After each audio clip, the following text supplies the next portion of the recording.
사사기 5장 1절에서 18절. 이날에 드보라와 아비노함이 아들 바락이 노래하여 이르되. 오늘 바락과 누굽니까? 여선지자 드보라가 싸워서 이겼습니다. 누구를 이겼어요? 시스라를 이겼죠. 시스라는 어느 사람입니까? 가나안 사람이죠. 가나안 왕 이름 뭡니까? 예? 야빈 맞죠? 가나안 왕 야빈. 예. 어디에 살고 있는?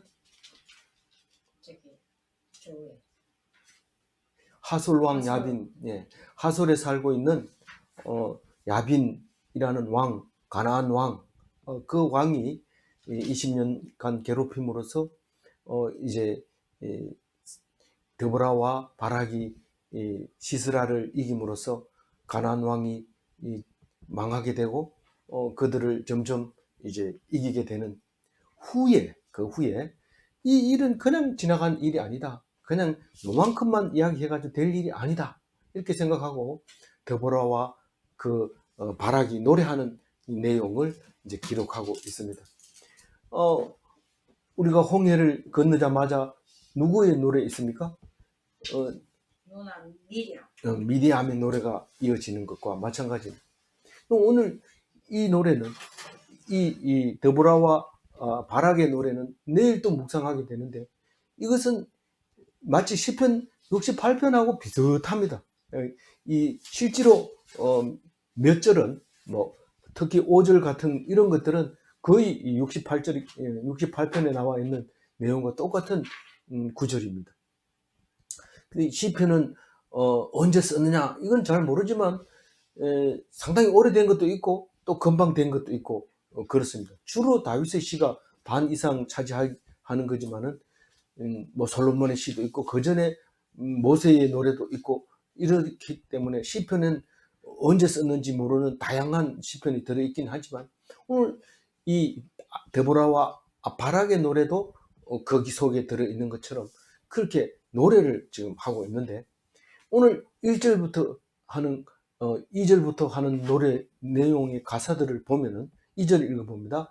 이스라엘의 영솔자들이 영솔하였고 백성이 즐거이 헌신하였으니 여호와를 찬송하라. 지금 이 데보라와 바락이 시스라를 죽이고 사실은 시스라 죽인 건 누굽니까? 야엘이죠. 야엘인데 그 모세의 처남댁이 죽였는데 그 야엘이 이기고 난 다음에 그러고 난 다음에 하솔 왕 누구죠? 하솔 왕 야빈이 쫄딱 망하고 가나안이 망하고 난 다음에 노래를 부르는 건데 그 제일 먼저 생각나는 게 이스라엘의 지도자가 생각이 나는 거예요. 지도자가 이 승리로 이끌었다 이렇게 생각이 나니까 제일 첫 번 입을 딱 떼는 순간 그 얘기가 이스라엘의 영솔자들은 영솔하였고 영솔이라는 말은 잘 안 쓰지만 인솔한다는 말은 쓰죠. 인솔한다는 말을 쓰는데 이건 그냥 군인들을 인솔하는 거하고 하나님의 군대가 인솔하는 거는 좀 다르다. 이래가지고 영솔한다 이렇게 이제 말하고 있는 거죠. 인도자들이 인도를 하고 그리고 백성들이 즐거이 헌신하였으니 이 영솔자는 누굽니까? 드보라와 바락과 그리고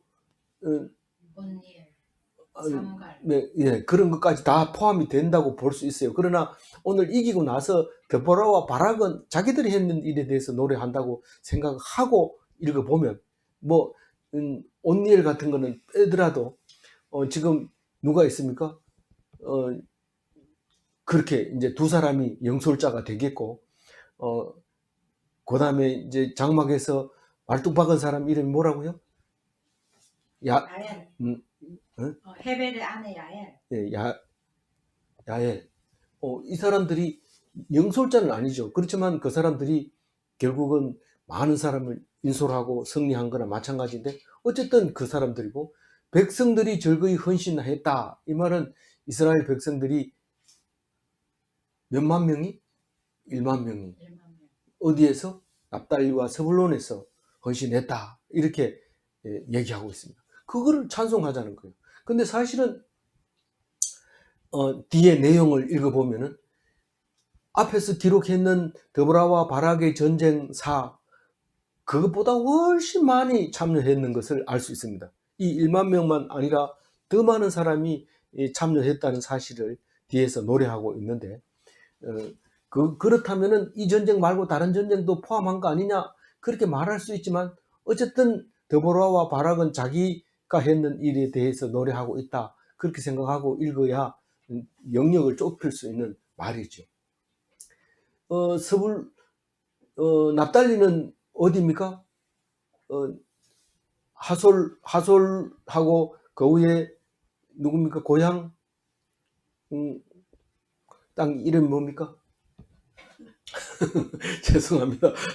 지도를 갖다 놓고 얘기를 해야 되는데 그 지역이 이 납달리 땅이고 스불론은 이스라엘 평원 그 전쟁터 있는 그게 스불론이고 납달리는 거기 왕이 있는 그 헤론 물가에 있는 그 야외에 있던 야엘이 거처하던 거기 지역이 납달리 땅입니다. 그래서 바락의 고향이기도 하고 결국은 거기에서 시스라가 죽게 되는 그런 땅이 납달리 땅이고 스불론은 이 밑에 전쟁 저기 하는 그 먹이또 또 저 기송강 또 그 무슨 산 저기 갈멜 갈멜산 밑에 그 쭉 기송강을 따라서 상류에 이제 있는 그 산 어제 전쟁했던 산 거기에 예수님의 변화산이라고 말하는 산 무슨 산이에요? 도로산 네, 다볼산 그 지역이 이제 스불론 땅인데 그 헌신한 사람들이 그 사람들이다라고 얘기하는데 사실은 뒤에 읽어보면 많은 사람이 헌신한 것을 노래하고 있습니다. 3절 읽어봅니다. 너희 왕들아 들으라 통치자들아 귀를 기울이라 나 곧 내가 여호와를 노래할 것이요 이스라엘의 하나님 여호와를 찬송하리로다. 3절은 무슨 말입니까? 전쟁은 하나님께 속한 것이다 이 얘기입니다. 너희 왕들아 들으라 통치자들아 귀를 기울이라 이 말은 너희들이 교만하지 말아라 그리고 약하다고 기죽지 말아라 이런 뜻이죠. 약하다고 기죽지 말고 힘세다고 폼잡지 말아라. 왜냐하면 전쟁은 여호와께 속한 것이다. 그러니까 직설하지 말아라. 나 곧 내가 이 말은 무슨 말입니까? 나 곧 내가 뭔 말입니까 도대체? 드보라 나 말이야.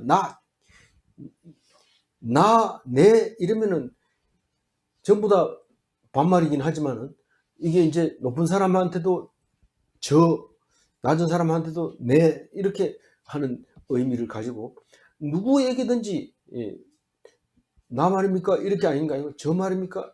이게 자기를 야외라 들어라 예, 아니 야외도 아니지 조용하세요. 왕 저도 막 헷갈리는데 옆에서 더 헷갈리면 야빈 안 돼요. 조용히 해요. 그래서 그 야빈만 가지고 얘기하는 게 아니라 모든 통치자들은 전쟁은 하나님께 속한 것이다 라고 지금 선포를 하고 있는 거죠.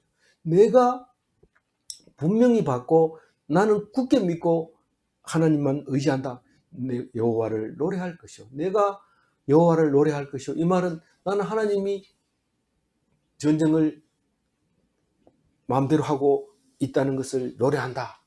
이스라엘의 하나님 여호와를 찬송한다. 이스라엘의 하나님 여호와는 정의롭고 째닥하고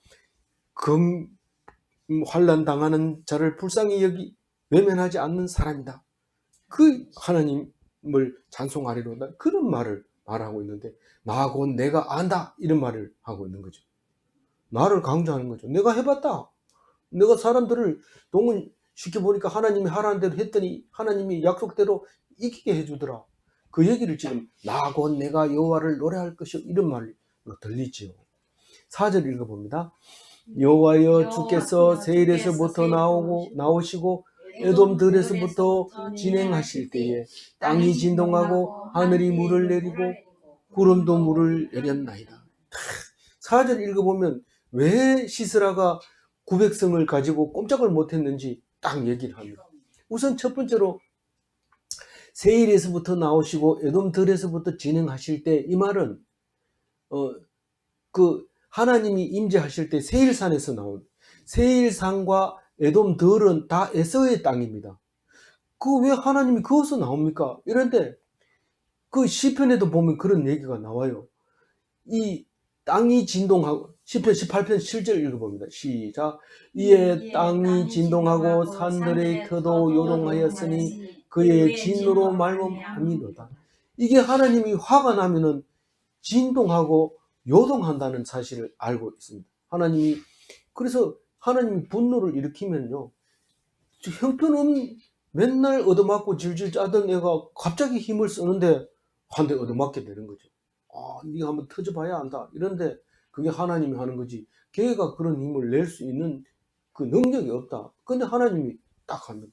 우리는 보통 무슨 일이 일어나면 그 사람은 그런 일을 할 능력이 있는 사람 아닙니다. 이런데 하나님이 하면 합니다. 왜냐하면 그 자리가 그런 자리이기 때문에.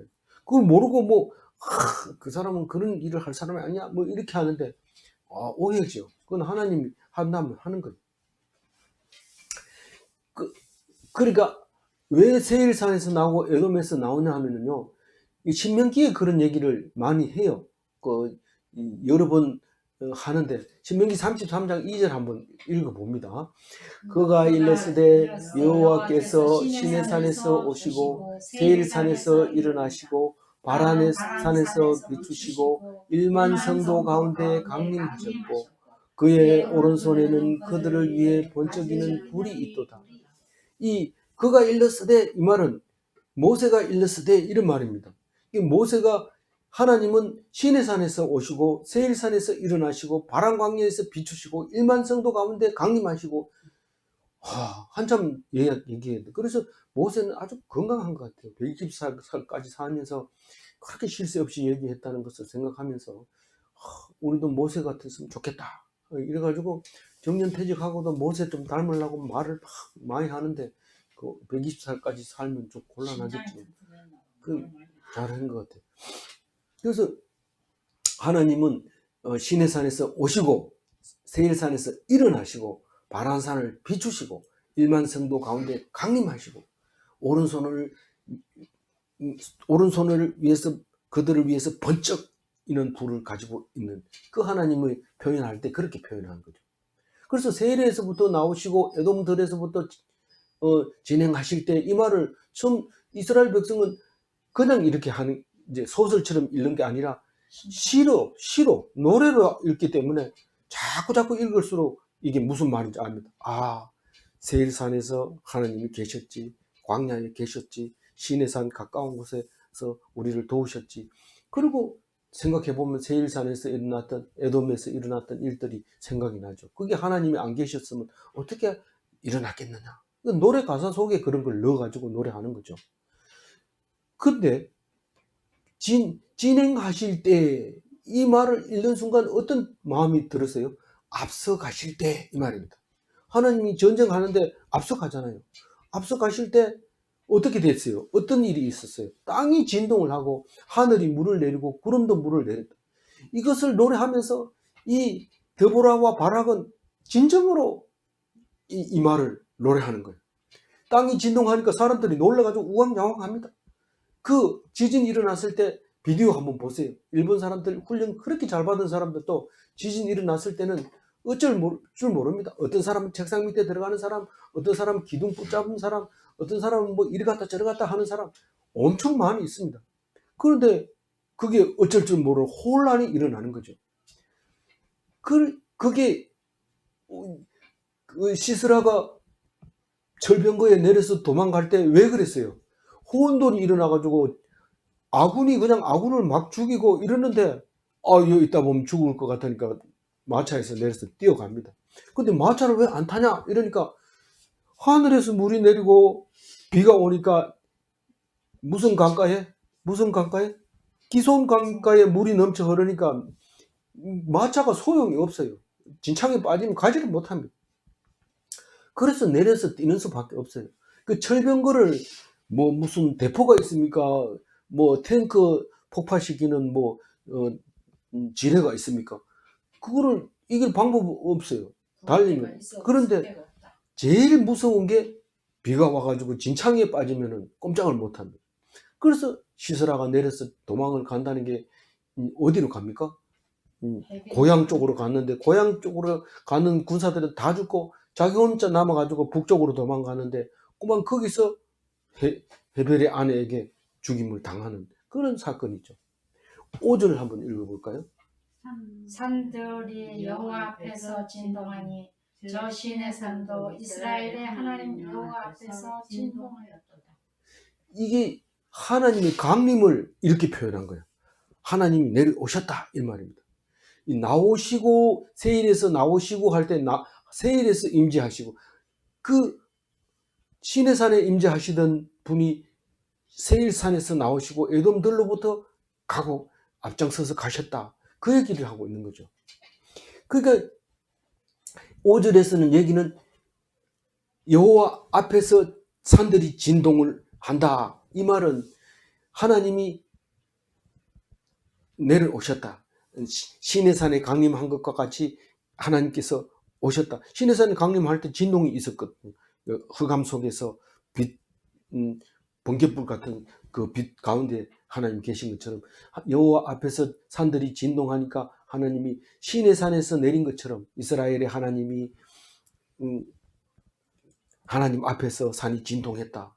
하나님의 강림을 얘기하고 있는데 이 시편 68편 8절이 그대로 적어놨어요. 읽어봅니다. 땅이 진동하며 하늘이 하나님 앞에서 떨어지며 저 신의 산도 하나님 곧 이스라엘의 하나님 앞에서 진동하였나이다. 이거 보면 비슷하게 기록이 되어 있어요. 아마 이걸 노래한 건데 그 시편에서는 뭐 드보라의 노래 이렇게 기록하지는 않았지만 68편이 그런 노래입니다. 6절 읽어볼게요. 아낫의 아들 삼갈의 날에 또는 야엘의 날에는 대로가 비었고 길의 행인들 오솔길로 다녔도다. 여기서부터는 이제 분위기를 싹 바꿔가지고 하나님이 임재하신 것까지 다 이렇게 이야기를 해놓고 삼갈의 날에 삼갈은 누굽니까? 막대기로 블레셋을 소모는 막대기로 블레셋을 600명 죽인 사람입니다. 뭐 더 이상 자세하게는 안 나왔지만 그날에도 사람들이 벌벌 떨었어요. 날개 길을 펴고 살지 못했어요. 그래서 대로로 못 갑니다. 대로로 지나가면 어떻게 합니까? 야, 너 이리 와봐. 너 이스라엘 사람이지. 너 내일 올 때 돈 2,000원 가져와. 2,000원 너무 적습니까? 20만 원 가져와. 없는데요. 그럼 대신 10,000원에 한 대씩 얻어맞아. 이러면 맞아야 돼요. 그러니까 대로로 안 가요. 이렇게 새길로 가고 이렇게 그렇게 가는 거죠. 야엘이 지금 시스라를 죽였는데도 그때도 아직 이겼는지 모르고 야엘이 시스라를 죽였는지도 모르고 대로를 못 갑니다. 다른 사람도 아주 기가 살아가지고 상황이 어떤지도 모르고 그냥 새길로 다닙니다. 그날에도 그렇게 대로가 비어 있었다는 거. 형님들이 다니지 못하고 그만큼 힘이 셌다는 거죠. 자꾸 읽으면 나와요. 자꾸 읽으면 그 말이 나오는데 그냥 읽으면 이게 무슨 말인지 이게 시편이기 때문에 이 시를 그냥 읽으면 무슨 말인지 모릅니다. 근데 자꾸 노래하면 유행가도 마찬가지예요. 무슨 전체적으로 읽으면 무슨 말도 안 되는 뚱딴지 같은 소리를 하는데 하나하나 읽으면 갑자기 뭐 눈물이 막 흘리면서 그때 생각이 나고 막 이렇게 하는 게 이제 노래 가사인데 그런 거죠. 7절 한번 읽어봅니다. 이스라엘에는 마을 사람들이 그쳤으니 나 드보라가 일어나 이스라엘의 어머니가 되기까지 그쳤다. 여기 보면은 드보라가 사사가 될 때까지도 계속 사람들이 그런 일을 했다는 거예요. 이스라엘은 마을 사람들이 거쳤으니 나 드보라가 일어나 이스라엘의 어머니가 되기까지 거쳤도다. 마을이 분명한데 사람이 인기척이 안 나요. 마을에 사람이 인기척이 안 나는 거예요. 왜요? 움직이면 돈 내놔라. 너 안 가져오면 죽인다. 박해를 하는 거죠. 그러니까 조용히 했어요. 그 어머니가 됐는데도, 더보라가 어머니가 됐는데도 그렇게 됐다는 거예요. 사사가 된 거. 사사가 됐는데도. 여선지 사사는 어머니라고 불러야 되죠. 왕국의 어머니, 왕국의 어머니는 아니지만 이스라엘의 어머니가 된 거죠. 사사고 재판관이고. 그런데 왜냐하면 우리 집에서 어머니가 재판을 하죠. 네가 잘못했어. 네가 사과해. 이건 동생한테 사과해. 뭐 이렇게 어머니가 판단해 주죠. 그리고 억울한 그 재판도 그래 해줄 뿐만 아니라 형이 자꾸 때려 이러면은 가서 형을 꿀밤 주면서 절대로 그러지 마 이러고 혼내주는 것도 어머니가 하잖아요. 그래서 사사가 됐어요. 더보라가 어머니가 됐어요. 그런데 딱 되고 나서 시스라를 죽이고 나니까 이제부터는 길가에 큰 길로 막 다니면서 나 이스라엘 사람이야. 너 누가 말할 사람 없어. 이러면서 막 다니는 거죠. 우리가 해방되고 나서 일제에서 해방되고 나서 애들 막 때리면서 조선 사람들은 누구를 때리면 일본 사람이 데리고 가가지고 일본 순사 오면 큰일 납니다. 일본 순사는 무조건 말썽 부리면 데리고 가서 너 왜 때렸어? 감옥소 며칠 살아? 이렇게 하는데 콩밥 먹고 이렇게 이랬는데 해방되고 나니까 아들 막 때리면서 왜 때려? 이러니까 내 자유야 막 이렇게 하는 것처럼 그렇게 7절이 읽어지죠. 8절이 읽어봅니다. 우리가 새 신들을 택하였으므로 그때 전쟁이 성문에 이르렀으나 이스라엘의 4만 명 중에 방패와 창이 보였다.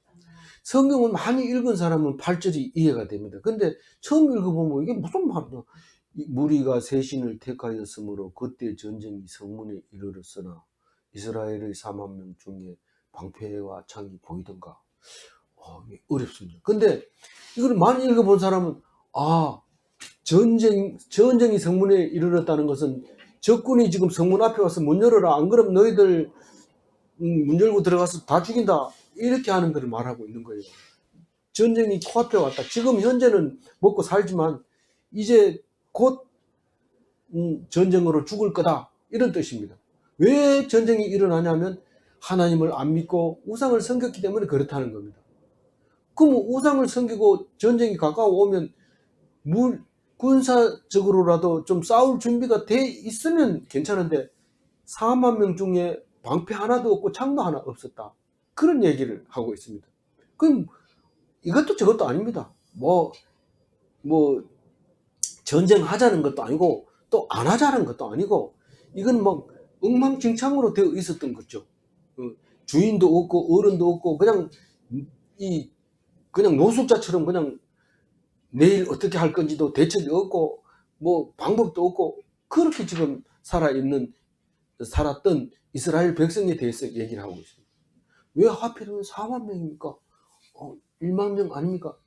사실 1만 명이 온 것은 4분의 1밖에 안 왔다. 이런 말을 할 수도 있는 말이 그 말입니다.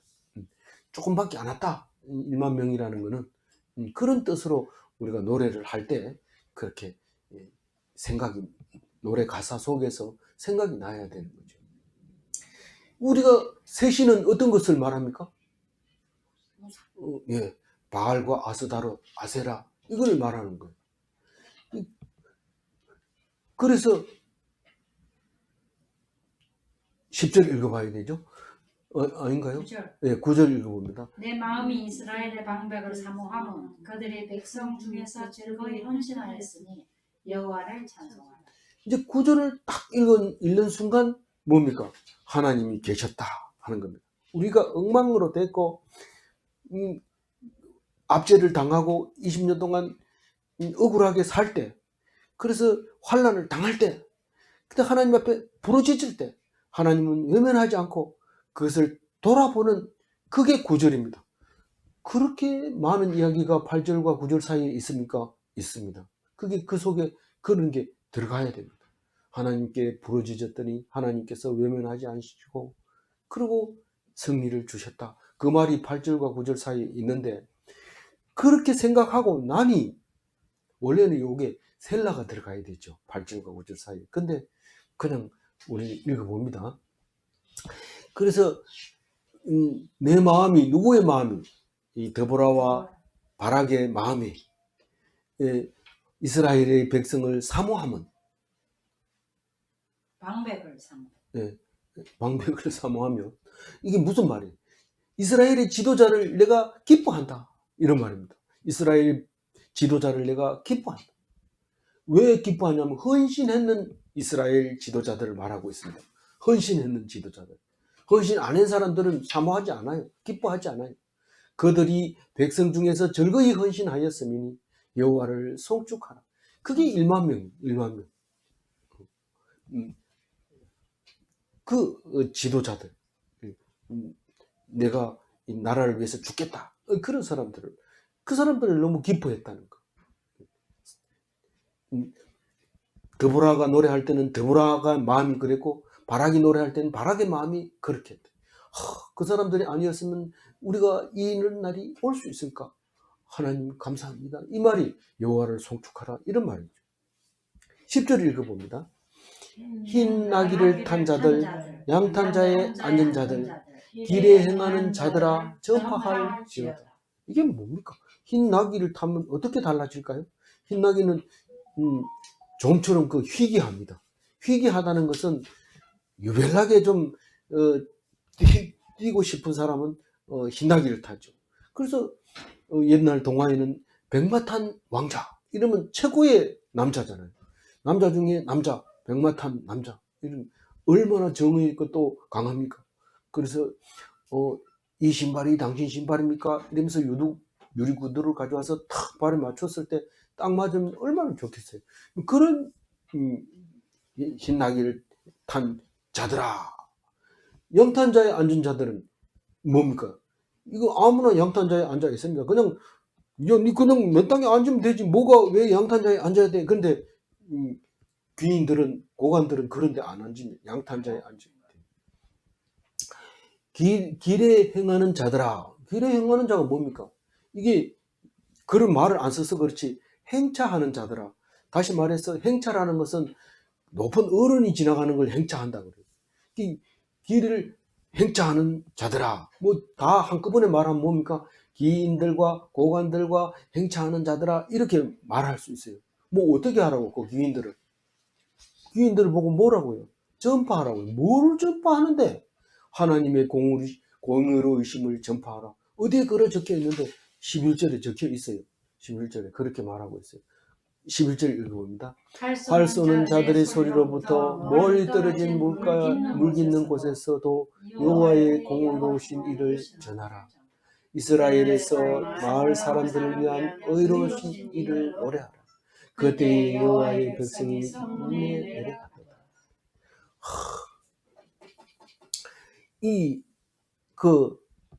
활 쏘는 자들의 소리로부터 멀리 떨어진 물 깃는 곳에서도 여호와의 공의로우신 일을 전파하라.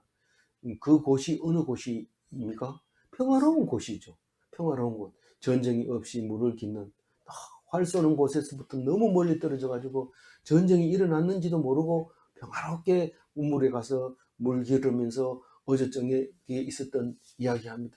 남편이 그래서 늦게 들어왔는데 내가 바가지를 긁었더니 선물을 사주더라 뭐 이런 얘기하면서 물 깃는 그런 노래죠. 그런 곳에서도 전파를 해야 되고 귀하고 높고 고관대작에게도 하나님이 공의로우심을 전파해야 되고 그런 평화로운 땅에서도 하나님이 일을 전파해야 되는데 여호와의 공의로우신 일이 무슨 일입니까? 이 드보라와 바락이 시스라를 이겼다는 그게 공의로운 일. 왜 공의로입니까? 공의가 뭡니까? 째닥하잖아요. 이 째닥하가 뭡니까? 환난 당하는 자를 외면하지 않는 하시는 하나님 그 공의를 전해라 이런 말합니다. 예수 믿어라 하나님 믿어라 믿으면 복 받는다. 그러니까 복 받는다고 전부 교회 와서 한두 달 댕겨보고 교회 댕겨도 왜 이런 일이 생기냐 막 울고 불고 하는데 그래 울고 불고 계속해. 그러면 하나님이 도와주실 거예요. 이렇게 해야 되지. 조금 더 참아봐 뭐 이렇게 얘기하고 이러면 뭔 말인지 못 알아들어. 나 안 다닐래 이렇게 얘기한다. 이스라엘에서 마을 사람들을 위한 의로우신 일을 노래하라. 이게 번역이 부드럽지 못해서 이게 무슨 말인지 모르지만 이스라엘에서 마을 사람들을 위한 의로우신 일을 그 이스라엘 동네를 돌보시는 하나님을 찬양하라 이렇게 하면 그냥 이해가 돼요. 이스라엘 동네를 돌보시는 하나님을 찬양하라. 그때에 여호와의 백성이 성문에 내려갔다. 언제? 하나님이 돌보실 그때에 대적을 만나러 내려갑니다. 그게 언제입니까? 시스라를 죽이는 거죠. 그때에 여호와의 백성이 성문에 내려가면 누가 있어요? 대적이, 전쟁이 눈앞에 있어요. 그러면 장로도 있지만 지금 현재는 성문에 군인들이 이 성을 공격하려고 딱 깔려 있는데 그 사람들을 처부수로 내려갔다 이런 말입니다.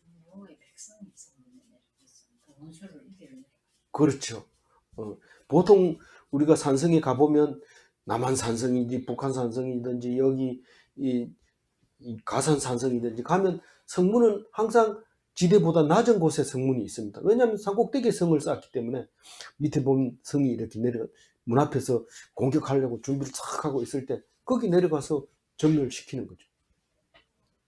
사실은 무슨 산? 요번 다볼산에서 기송강으로 내려가서 이제 사람들을 쫓아서 전쟁하는 이야기니까 내려갔도다. 이 말은 전쟁이 붙었다. 그때 언제 하나님이 공의로움을 행하실 그때에 백성들이 싸우러 갔도다. 이런 뜻입니다. 12절 읽어봅니다. 깰지어다 드보라여 깰지어다 너는 노래할지어다 일어날지어다 바락이여 아비노함의 아들이여 내가 사로잡은 자를 끌고 갈지어다. 하나님이 돌보실 그때에 대적을 만나러 백성들이 갔을 때 그 성문에 있을 때 이제 깃발을 날리는 게 드보라와 바락입니다. 그래서 일어나라 얼마나 멋있습니까? 뭐 깃발을 들고 일어나라 하면서 깨어나라 이렇게 하면서 노래하는 거죠.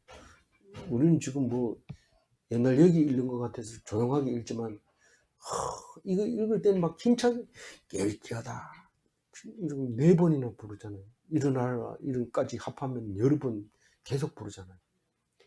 두 번, 6번. 네, 노래하라, 일어나라, 깨어라, 뭐 이렇게 하는데 이 바락은 어떻게 합니까? 사람들 사로잡은 자들 포로를 끌고 줄에다 엮어가지고 이제 끌고 가라. 바락은 끌고 가고 드보라는 일어나서 승리를 외치고 하나님의 돌보심을 외치고 공의로움을 외치고 그렇게 하라는 거죠. 13절 읽어봅니다. 그때 남은 귀인과 백성이 내려왔고 여호와께서 나를 위하여 용사를 치시려고 내려오셨다. 아까는 하나님께서 임재하셨고 이번에는 함께 하셨다. 그 말을 하려고 합니다. 그때 언제입니까? 승리하는 그때, 시스라가 죽는 날 그때 남은 귀인들과 백성들이 내려왔고 아까 귀인들 나왔잖아요. 양탄자에 앉았던 사람들, 백마 탄 사람들, 뭐 행차하는 사람들, 가마 타고 행차하는 사람들 이런 사람들이 함께 했단 말이에요. 그 시스라와 이 전쟁에서 도와서 이겼다는 거죠. 여호와께서 나를 위하여 용사를 치시려고 내려오셨다. 나가 누굽니까? 드보라와 바락이 아닙니까? 나를 위하여 용사를 치려고 용사가 누굽니까? 거기서 죽은 자가 야빈인데 몇 명이나 죽였다고 그랬어요? 모르지만 하여튼 다 죽였어요. 그 있는 거. 그 900성에다가 다 죽였어요. 그 전부 용사들을 다 죽인 거예요. 14절 읽어봅니다. 에브라임에게서 나온 자들은 아말렉의 뿌리 박힌 자들이요 베냐민은 백성들 중에서 너를 따르는 자들이요 마길에게서는 명령하는 자들이 내려왔고 스불론에게서는 대장군의 지팡이를 잡은 자들이 내려왔도다. 이 14절부터 이 끝에까지, 끝에 2절은 괜찮지만 하여튼 끝에까지 좀 난해하게 적어 놓은 것 같아요. 깊이 생각을 해봐야 되는 부분인데, 특히 이제 14절 처음 절은 어렵습니다. 에브라임에게서 나온 자들은 아말렉의 뿌리 박힌 자들이요. 이 말이 무슨 말일까요? 생각해보면 난해 구절이 확실합니다. 왜냐하면 이게 이 70인역에는요, 70인역에만 다르게 적었어요. 에브라임은 산골 마을에서 내려왔고, 에브라임은 산지입니다. 거의 산지가 많습니다. 들이 없고, 거의 에브라임 산골에 이런 노래도 있지만은, 에브라임, 산지입니다. 그 산골 마을에서 내려왔고, 이런 말을 아말렉의 뿌리 박힌 자들이요, 이렇게 했는데, 아말렉의 어원이 산골 마을일 수도 있어요. 있는데, 그 다른 번역에는 어쩔 수 없어서 그대로 적어 놨는데, 유일하게 세 번역에서 안내하기를 70인역에서는 산골 마을에서 내려왔다, 이렇게 얘기를 하고 있습니다. 그래서 이 산골 마을이라고 생각하고 이제 일단은 읽어 주시면은 뒤에 문제가 풀려 나갑니다. 베냐민은 백성 중에 너를 따르는 자들이요. 베냐민 백성들은 베냐민도 따르는 백성이 내려왔고, 이렇게 번역하면 되는데 말이 쉽지는 않습니다. 베냐민도 따르는 백성이 내려왔고, 이렇게 읽었다 하더라도 그게 무슨 말이냐? 이 말은 베냐민도 전쟁에 참여했고, 이런 뜻입니다. 여기에. 그리고 마길에게서 명령하는 자들이 내려왔고, 이런 마길은 사실은 이게 그 므낫세를 말하고 있는데, 므낫세가 동쪽에도 므낫세 있고 서쪽에도 므낫세가 있고, 그런데 여기서 마길이라고 하면 서쪽을 말하고 있는 것 같아요. 동쪽은 얘기를 안 해요. 왜냐하면 동쪽은 뒤에 있습니다. 뒤에 이야기 길르앗 라못이라는 말이 있습니다. 그래서 그거는 일단 놔두고 이 서쪽에 있는 므낫세를 마길이라고 기록한 것 같아요. 그래서 마길에게서는 명령하는 자들이 내려왔고, 이러면 마길에서는 지휘관이 내려왔고, 이런 뜻입니다. 용사들만 왔다는 거죠. 졸개들은 안 오고. 그래서 10,000명이 되는 거죠. 어쨌든 거기서 왔고, 에브라임은 뭐 왜 와요? 드보라가 에브라임 사람이니까 당연히 오겠죠. 그래서 베냐민은 그럼 뭔데? 베냐민은 좀 애매하지만 남쪽에 바로 에브라임 옆에 동네인데, 하여튼 오는 사람은 왔다는 거죠. 싸움하러 오는 사람은 왔다는 거죠. 그리고 마기 므낫세가 왔다. 그리고 스불론에게서는 대장군의 지팡이를 잡은 자들이 내려왔다. 스불론에서는 아예 지휘봉을 들고 어깨 견장에 아주 통솔자라고 나오는 그 군대 가면은 파란색으로 지휘가 있는 어깨에 견장이 있습니다. 그래서 명령하면 들어야 됩니다. 그 계급보다 이하에 있는 사람들은. 그런 의미로 지팡이를 잡은 자, 지휘봉을 잡은 자들이 왔고, 내려왔고, 이 말은 왔고 함께 하였고, 이런 같은 어원으로 쓰여져 있습니다. 전쟁에 참석했고, 이런 뜻입니다. 하나님이 참석한 것처럼 그 사람들도 참석했고, 이 말입니다. 그날에. 지금 그날이 무슨 날인지 알죠? 시스라가 죽는 날, 그날을 말하고 있는 겁니다. 그래서 납달리와 스불론이 합해서 10,000명이 왔을 텐데, 14절 끝에 스불론 이야기하는 것은 스불론 사람들은 지휘가 안 돼. 왜냐하면 스불론 땅이 무슨 평야? 전쟁 잘하는 그 평야, 그 평원,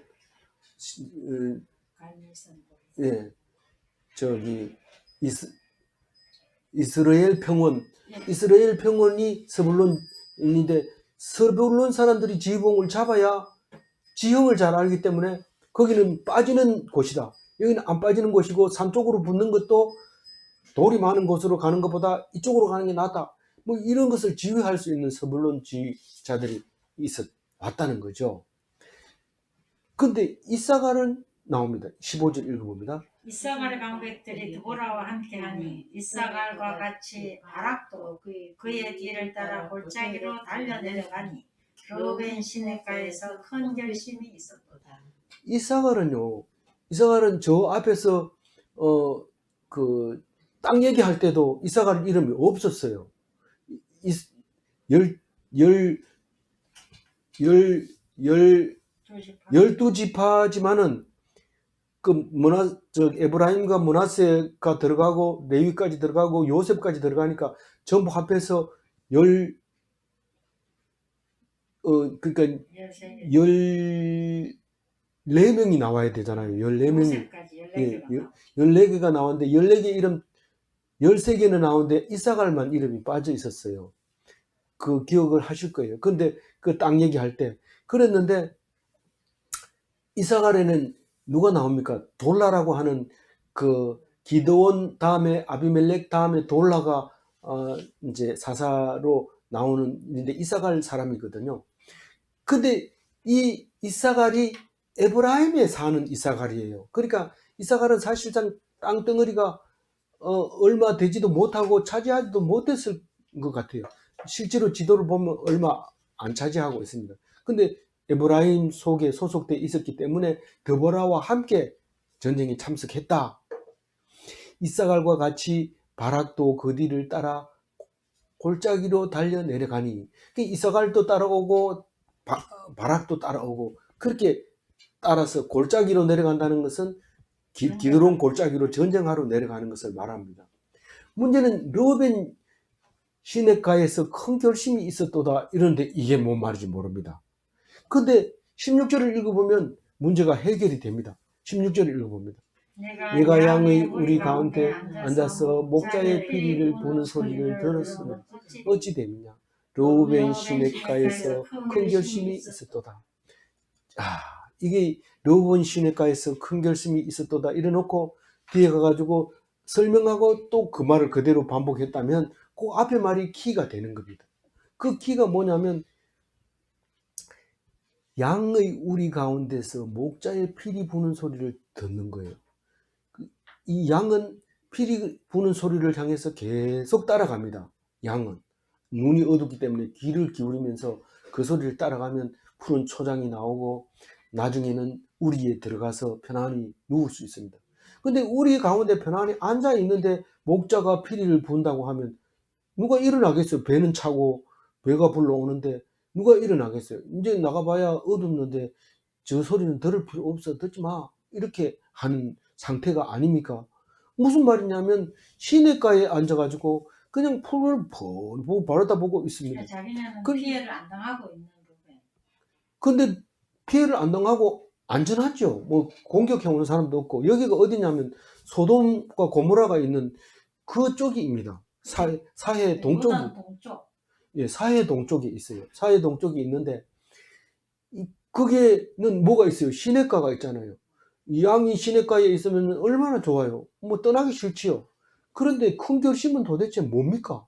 큰 결심은 상관이 없는데도 참석했다. 참석을 안 했다는 뜻입니다. 여기에 참석을 했다 이렇게 제가 번역을 해가지고 한참 공부를 하다 보니까 현대어 성경에는 그럼에도 불구하고 심사숙고하느라 불참했다 이렇게 써놨어요.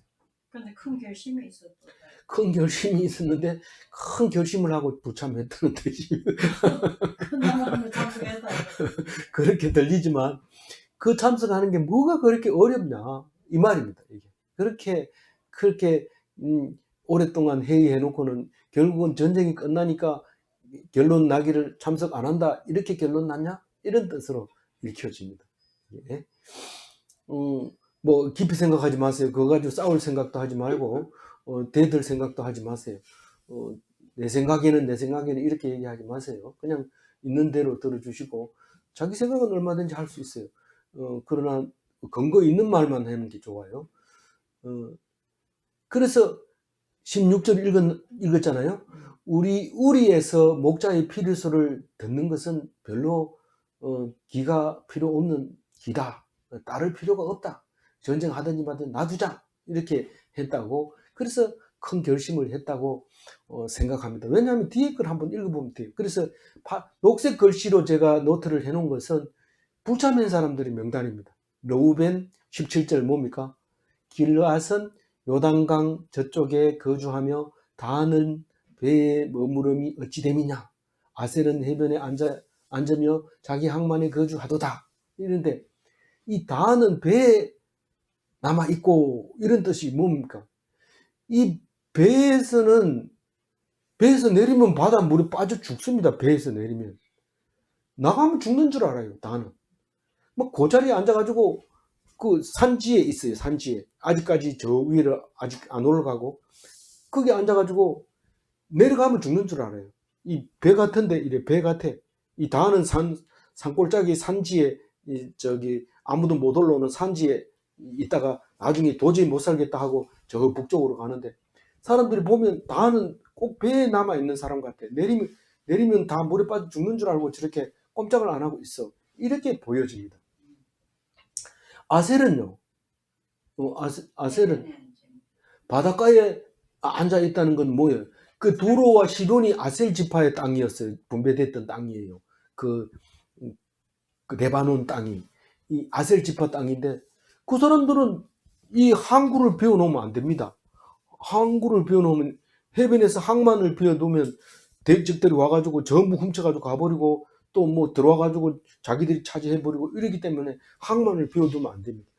항상 배가 들어오면 물건을 사고 또 보내고 또 팔고 또 물건 사고 이 일을 해야 되기 때문에 아셀은 장사하느라고 안 왔다는 거예요. 다는 배에 머무르라고 안 왔고 길르앗은 어떻게 안 왔어요? 요단 동편에 있는 거예요. 요단 동편에 있으니까 오기 힘들겠지 이런 뜻입니다. 이 므낫세 반지파 오기 힘들겠지 그렇게 말했는데 갓지파는 어디 있어요? 갓지파 안 나왔어요? 내가 어디 써놓은 게 있을 텐데 거기 어디 있었는데 갓지파가 이 저기 길르앗 라못을 갓지파로 봐도 돼요. 봐도 되는데 어쨌든 그래요. 어디에 적혀 있는데 제가 가운데 가서 17절 안 읽고 막 넘어가요. 17절 안 읽었어요? 내가 읽었잖아요. 17절 읽어보세요. 다시 읽어보세요. 길르앗은 요단강 저쪽에 거주하며 다하는 배에 머무름이 어찌 됨이냐? 아셀은 해변에 앉으며 자기 항만에 거주하도다. 예, 내가 아까 읽었어요. 그래서 죄송합니다. 하여튼 읽어서 감사합니다. 이제 설명을 안 해도 되죠. 18절 읽을까요? 18절 읽고 이제 제가 마무리하겠습니다. 18절 읽어봅니다. 스불론은 죽음을 무릅쓰고 목숨을 아끼지 아니한 백성이요 납달리도 들의 높은 곳에서 끌어하도다. 그 스불론 납달리는 다시 한번 얘기합니다. 만명이 나왔다. 납달리 땅은 하솔이 있는 땅이고 스불론은 이스라엘 평원 전쟁 지역이고 여기는 납달리도 덜의 높은 곳에서 이랬잖아요. 그 산지 북쪽이고 조금 높은 곳이고 이게 뭐 그렇다고 해가지고 지대가 그렇게 낮은 건 아니고 이스라엘 평원은 낮아 보입니다. 이게 평평하기 때문에. 그래서 스불론이 낮다는 뜻으로 납달리는 높다고 얘기를 한 거죠. 그 두 지파가 이 전쟁의 주인공이긴 했지만은 둘 다 죽기를 각오하고 싸움하러 나왔다 이런 뜻입니다. 그럼 여기서 빠진 것은 딱 2개밖에 안 빠졌어요. 12지파 중에서 2개밖에 안 빠졌어요. 누굽니까? 유다와 시므온입니다. 레위는 원래 땅이 없으니까 그건 빼고 요셉은 2지파가 나와 있으니까 빼고 12지파 중에서 이름이 안 나온 것은 유다와 시므온밖에 없어요. 왜 안 나왔을까요? 오늘 여기서 남쪽에 있으니까 그보다 더 먼 게가 이 르우벤 지파입니다. 그보다 유다 지파보다 훨씬 먼 쪽에 있는 게 유다 지파고 그럼에도 불구하고 유다와 시므온은 이야기하지 않고 있습니다. 그것은 제가 함부로 얘기할 수 없고 여러분들이 그냥 생각해보고 생각나는 대로 혼자 생각하고 또 근거가 있으면 이야기해 주면 좋겠습니다. 그래서 오늘 내일은 또 후편이 나오죠. 무슨 후편? 드보라와 바락의 노래 제2편이 묵상하게 되는데, 오늘 이야기를 이렇게 읽으면서 천천히 읽으니까 이해가 되잖아요. 근데 빨리 읽으면은 뭔 얘기인지를 잘 모르고 있었는데, 오늘 제가 16절 가지고 정리합니다. 제가 읽겠습니다. 내가 양의 우리 가운데서 가운데 앉아서 목자의 피리 부는 소리를 들으면 어찌 됨이냐. 르우벤 시냇가에서 큰 결심이 있었도다. 이 목자의 피리 소리는 양이 가는 길입니다. 피리 소리를 들으면 그게 가는 길이고, 피리 소리가 안 나면 날 때까지 있어야 되죠. 가만히 있어야 되죠. 그게 뭐하고 같아요? 구름이 떠오르면 출발하고, 구름이 안 떠오르면 떠오를 때까지 기다리는 게 이스라엘 백성인 것처럼, 양은 목자의 피리 소리가 들릴 때까지 제자리에 있는 것입니다. 그런데 평안한 우리에서는 목자의 피리 소리가 들릴까요? 안 들릴까요? 들을 필요가 없어. 길을 닫아버리는 거예요. 그렇게 되는데, 우리들은 평안한 우리에 있지 말고 귀를 기울여서 세미한 음성을 듣기를 원합니다. 그래서 진짜 급한 일 아니면, 생명과 다투는 일 아니면 말씀 묵상하는 것을 우선으로 해야 됩니다. 그렇게 해야 산 것이고, 내가 살아있다고 숨 쉰다고 살아있는 것은 아니라는 사실을 우리는 늘 기억하면서 오늘 하루를 살아야 될 것입니다. 아무쪼록 이 말씀 의지해서 오늘 또 그리스도인으로서 구별된 성별된 하루가 되시기 바랍니다. 기도하겠습니다. 하나님 감사합니다. 드보라와 바락이 시스라를 이기고 그냥 넘어갈 뻔한 것을 이제 말씀을 사건을 놓고 기억합니다. 하나님, 이 전쟁에서 한 사람도 빠짐없이 다 참석했습니다. 물론 유다와 시므온이 참석 안 했습니다. 그러나 그들이 한 나라라는 것을 뒤에서도 말하고 있사오니 모두 빠지지 아니하고 오직 어느 지파 하나가 힘들게 어렵게 전쟁을 치를 때에 모든 지파가 함께 힘들어하고 있다는 사실을 기억하면서 우리가 하나님의 세미한 음성을 듣게 하여 주시옵시고, 비록 내가 우리에 들어있더라도 다시 피리 소리를 듣고 밖으로 나올 수 있는 용기를 주시고 인도함을 주시옵소서. 우리가 하나님께 순종하는 것만 사는 길이라는 것을 기억하게 하여 주시고, 오직 드보라와 바락의 영광을 우리에게도 허락하여 주옵소서. 감사하옵고 우리 주 예수 그리스도 이름으로 기도 올리옵나이다. 아멘.